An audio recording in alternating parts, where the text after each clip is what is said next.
Hello friends, welcome back to Jhatpat English, जिथे इंग्रजी शिकतो आपण मराठी भाषेमधून. 30 दिवसात इंग्रजी वाचायला शिका ही सिरीज आपण या चॅनलवर सुरू केलेली आहे आणि या सिरीजमधला आज आहे 13वा दिवस. आज आपण शब्दांच्या शेवटी येणारे जे जोडाक्षरे आहेत त्यांचं वाचन कसं करायचं ते आपण या व्हिडिओमध्ये बघणार आहोत. या सिरीजमध्ये आपण इंग्रजी वाचायला शिकत आहोत अगदी शून्यापासून. या व्हिडिओचा उपयोग करून आपण सुद्धा आपल्या मुलांना घरच्या घरी इंग्रजी वाचायला शिकवू शकता. चला तर जास्त वेळ न घेता लगेच आपण व्हिडिओला सुरुवात करूया.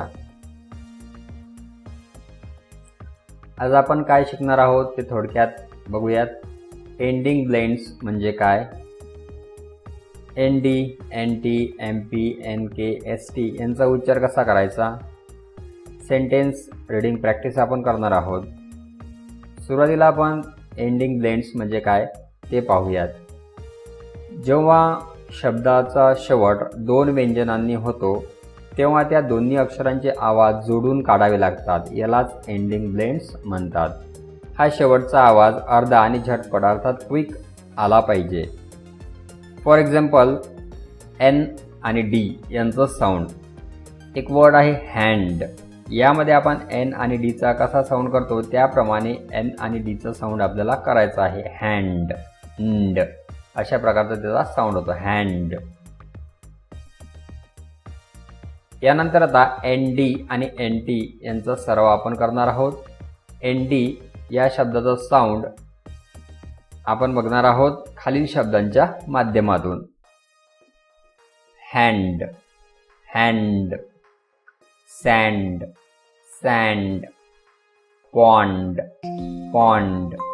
तर बघा, या शब्दांच्या माध्यमातून N आणि D एकत्र आल्यानंतर त्याचा साऊंड कसा करायचा हे तुमच्या लक्षात आलं असेल.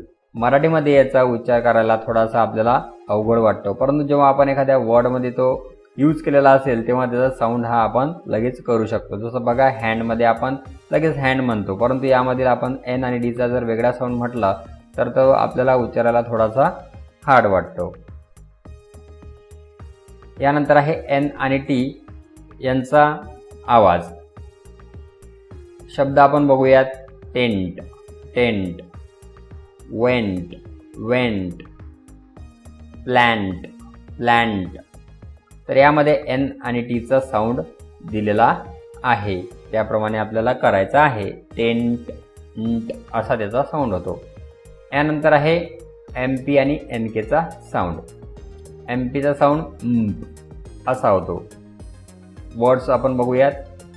Jump, jump, camp, camp, lamp, lamp.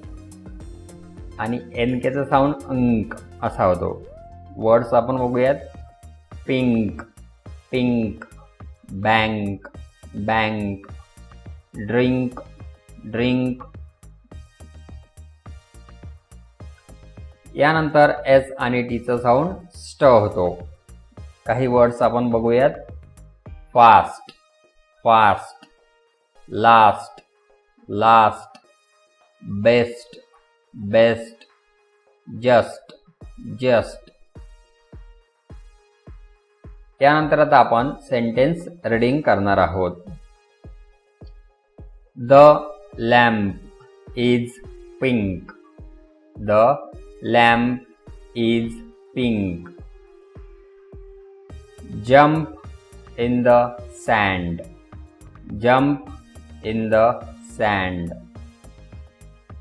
I went to the bank. I went to the bank. Run fast to the plant. Run fast to the plant. यानंतर आजचा होमवर्क. खालील शब्दांचे मराठी उच्चार कमेंट करायचे आहेत. या ठिकाणी जे दोन वर्ड्स तुम्हाला दिसत आहे यांचा साऊंड अर्थात यांचा उच्चार आपण कमेंट करायचा आहे. त्यासोबतच आज जे आपण 15 वर्ड्स शिकलेलो आहोत ते वहीमध्ये लिहायचे आहेत आणि 5 वेळा त्यांचे मोठ्याने वाचन करायचे आहे. तर अशा प्रकारे आजच्या व्हिडिओमध्ये आपण एंडिंग ब्लेंड्सचा अभ्यास केलेला आहे. एंडिंग ब्लेंड्सचं वाचन कसं करायचं, त्यांचा साऊंड कसा असतो हे सुद्धा आपण बघितलेलं आहे. तर आज आपण आपल्या सिरीजमधले 13 दिवस पूर्ण केलेले आहेत. आज आपण एंडिंग ब्लेंड्स शिकलेलो आहोत. आता यानंतरच्या व्हिडिओमध्ये आपण डबल कॉन्सोनंट जे आहे त्यामध्ये LL, SS, FF यांचा साऊंड कसा करायचा, त्यांचं वाचन कसं करायचं ते आपण बघणार आहोत. आजचा व्हिडिओ आपल्याला कसा वाटला नक्की कमेंट करा. व्हिडिओ आवडल्यास लाईक, शेअर आणि सबस्क्राईब करायला विसरू नका. सोबतच ही सिरीज आपल्याला कशी वाटत आहे ते सुद्धा मला कमेंट करा. तर आजच्या व्हिडिओमध्ये आपण इथंच थांबणार आहोत. पुन्हा भेटूया पुढच्या व्हिडिओमध्ये. तोपर्यंत कीप रीडिंग, कीप लर्निंग.